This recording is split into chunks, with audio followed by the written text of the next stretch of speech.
Chapter 53. Mr. Wickham was so perfectly satisfied with this conversation that he never again distressed himself or provoked his dear sister Elizabeth by introducing the subject of it, and she was pleased to find that she had said enough to keep him quiet. The day of his and Lydia's departure soon came, and Mrs. Bennet was forced to submit to a separation which, as her husband by no means entered into her scheme of their all going to Newcastle, was likely to continue at least a twelvemonth. "Oh, my dear Lydia," she cried, "when shall we meet again?" "Oh Lord, I don't know. Not these 2 or 3 years, perhaps." "Write to me very often, my dear." "As often as I can. But you know married women have never much time for writing. My sisters may write to me. They will have nothing else to do." Mr. Wickham's adieus were much more affectionate than his wife's. He smiled, looked handsome, and said many pretty things.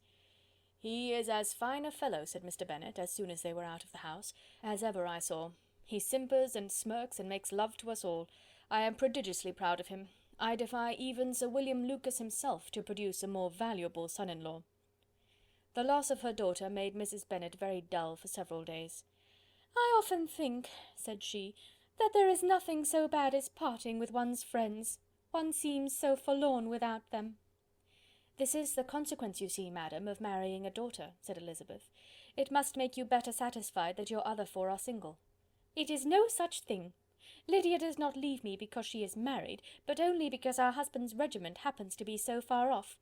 If that had been nearer, she would not have gone so soon." But the spiritless condition which this event threw her into was shortly relieved, and her mind opened again to the agitation of hope, by an article of news which then began to be in circulation.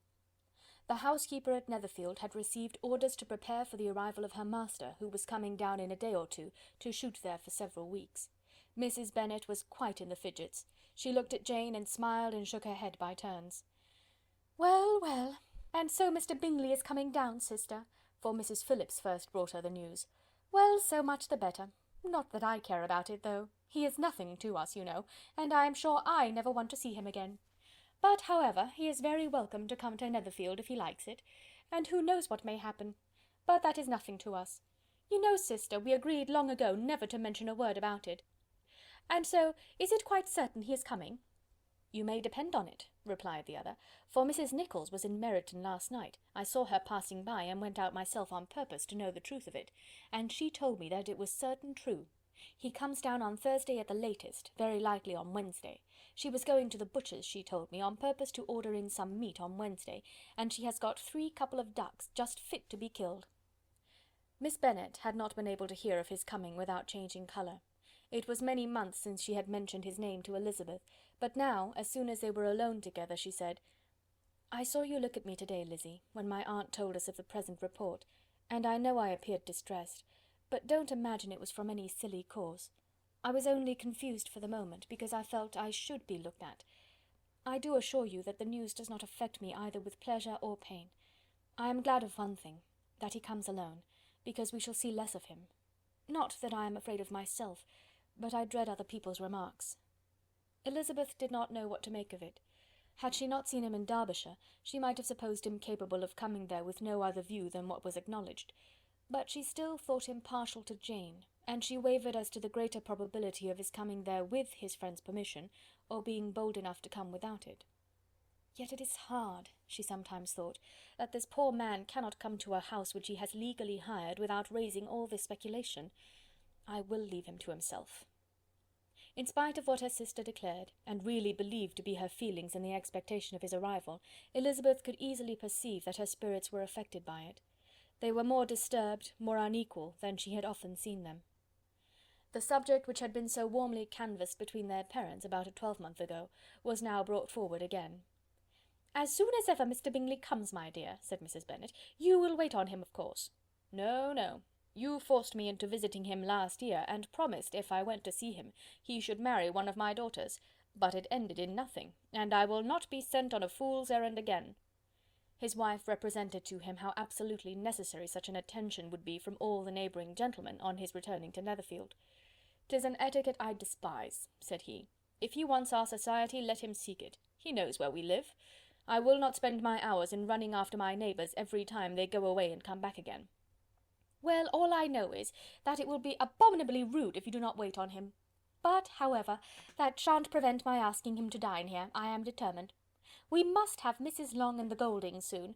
That will make 13 with ourselves, so there will be just room at table for him." Consoled by this resolution, she was the better able to bear her husband's incivility, though it was very mortifying to know that her neighbours might all see Mr. Bingley, in consequence of it, before they did. As the day of his arrival drew near— "I begin to be sorry that he comes at all," said Jane to her sister. "It would be nothing. I could see him with perfect indifference, but I can hardly bear to hear it thus perpetually talked of. My mother means well, but she does not know, no one can know, how much I suffer from what she says. Happy shall I be when his stay at Netherfield is over." "I wish I could say anything to comfort you," replied Elizabeth, "but it is wholly out of my power. You must feel it, and the usual satisfaction of preaching patience to a sufferer is denied me, because you have always so much." Mr. Bingley arrived. Mrs. Bennet, through the assistance of servants, contrived to have the earliest tidings of it, that the period of anxiety and fretfulness on her side might be as long as it could. She counted the days that must intervene before their invitation could be sent, hopeless of seeing him before. But on the 3rd morning after his arrival in Hertfordshire, she saw him from her dressing-room window enter the paddock and ride towards the house. Her daughters were eagerly called to partake of her joy. Jane resolutely kept her place at the table, but Elizabeth, to satisfy her mother, went to the window. She looked, she saw Mr. Darcy with him, and sat down again by his sister. "There is a gentleman with him, mamma," said Kitty. "Who can it be?" "Some acquaintance or other, my dear, I suppose. I am sure I do not know." "La!" replied Kitty, "it looks just like that man that used to be with him before, Mr. what's his name, that tall, proud man." "Good gracious, Mr. Darcy, and so it does, I vow. Well, any friend of Mr. Bingley's will always be welcome here, to be sure, but else I must say that I hate the very sight of him." Jane looked at Elizabeth with surprise and concern. She knew but little of their meeting in Derbyshire, and therefore felt for the awkwardness which must attend her sister in seeing him almost for the first time after receiving his explanatory letter. Both sisters were uncomfortable enough. Each felt for the other, and of course for themselves. And their mother talked on of her dislike of Mr. Darcy, and her resolution to be civil to him only as Mr. Bingley's friend, without being heard by either of them. But Elizabeth had sources of uneasiness which could not be suspected by Jane, to whom she had never yet had courage to show Mrs. Gardiner's letter, or to relate her own change of sentiment towards him. To Jane he could be only a man whose proposal she had refused, and whose merit she had undervalued, but to her own more extensive information he was the person to whom the whole family were indebted for the first of benefits, and whom she regarded herself with an interest, if not quite so tender, at least as reasonable and just as what Jane felt for Bingley. Her astonishment at his coming to Netherfield, to Longbourn, and voluntarily seeking her again, was almost equal to what she had known on first witnessing his altered behaviour in Derbyshire. The colour which had been driven from her face returned for half a minute with an additional glow, and a smile of delight added lustre to her eyes, as she thought for that space of time that his affection and wishes must still be unshaken. But she would not be secure. "Let me first see how he behaves," said she. "It will then be early enough for expectation." She sat intently at work, striving to be composed, and without daring to lift up her eyes, till anxious curiosity carried them to the face of her sister as the servant was approaching the door. Jane looked a little paler than usual, but more sedate than Elizabeth had expected. On the gentlemen's appearing, her colour increased, yet she received them with tolerable ease, and with a propriety of behaviour equally free from any symptom of resentment or any unnecessary complaisance. Elizabeth said as little to either as civility would allow, and sat down again to her work with an eagerness which it did not often command. She had ventured only one glance at Darcy. He looked serious as usual, and, she thought, more as he had been used to look in Hertfordshire than as she had seen him at Pemberley. But perhaps he could not, in her mother's presence, be what he was before her uncle and aunt. It was a painful, but not an improbable conjecture. Bingley she had likewise seen for an instant, and in that short period saw him looking both pleased and embarrassed. He was received by Mrs. Bennet with a degree of civility which made her two daughters ashamed, especially when contrasted with the cold and ceremonious politeness of her curtsy and address to his friend. Elizabeth particularly, who knew that her mother owed to the latter the preservation of her favourite daughter from irremediable infamy, was hurt and distressed to a most painful degree by a distraction so ill applied. Darcy, after inquiring of her how Mr. and Mrs. Gardiner did, a question which she could not answer without confusion, said scarcely anything. He was not seated by her, perhaps that was the reason of his silence, but it had not been so in Derbyshire. There he had talked to her friends when he could not to herself. But now several minutes elapsed without bringing the sound of his voice, and when occasionally, unable to resist the impulse of curiosity, she raised her eyes to his face, she as often found him looking at Jane as at herself, and frequently on no object but the ground. More thoughtfulness and less anxiety to please than when they last met were plainly expressed. She was disappointed and angry with herself for being so. "Could I expect it to be otherwise?" said she. "Yet why did he come?" She was in no humour for conversation with any one but himself, and to him she had hardly courage to speak. She inquired after his sister, but could do no more. "It is a long time, Mr. Bingley, since you went away," said Mrs. Bennet. He readily agreed to it. "I began to be afraid you would never come back. People did say you meant to quit the place entirely at Michaelmas, but, however, I hope it is not true. A great many changes have happened in the neighbourhood since you went away. Miss Lucas is married and settled, and one of my own daughters. I suppose you have heard of it. Indeed, you must have seen it in the papers. It was in the Times and the Courier, I know, though it was not put in as it ought to be. It was only said, 'Lately George Wickham, Esquire, to Miss Lydia Bennet,' without there being a syllable said of her father or the place where she lived, or anything. It was my brother Gardiner's drawing up too, and I wonder how he came to make such an awkward business of it. Did you see it?" Bingley replied that he did, and made his congratulations. Elizabeth dared not lift up her eyes. How Mr. Darcy looked, therefore, she could not tell. "It is a delightful thing, to be sure, to have a daughter well married," continued her mother, "but at the same time, Mr. Bingley, it is very hard to have her taken such away from me.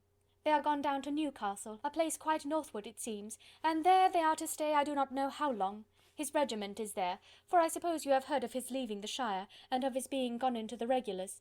Thank heaven he has some friends, though perhaps not so many as he deserves."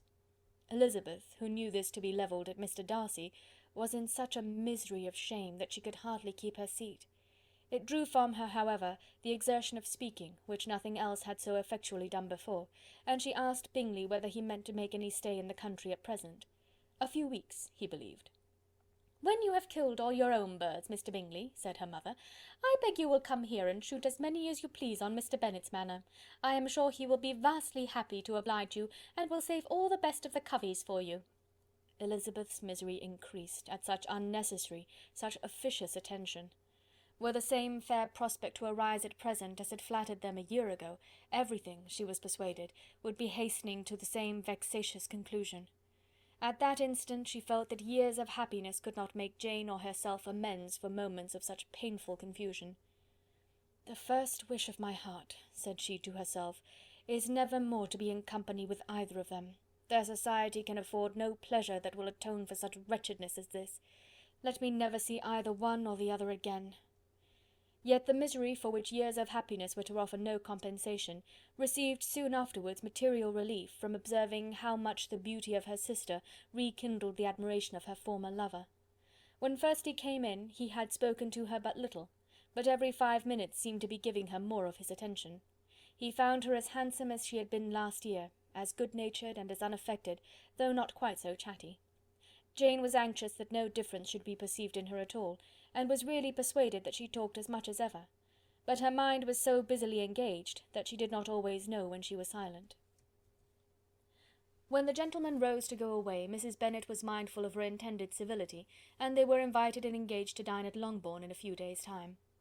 "You are quite a visit in my debt, Mr. Bingley," she added, "for when you went to town last winter you promised to take a family dinner with us as soon as you returned.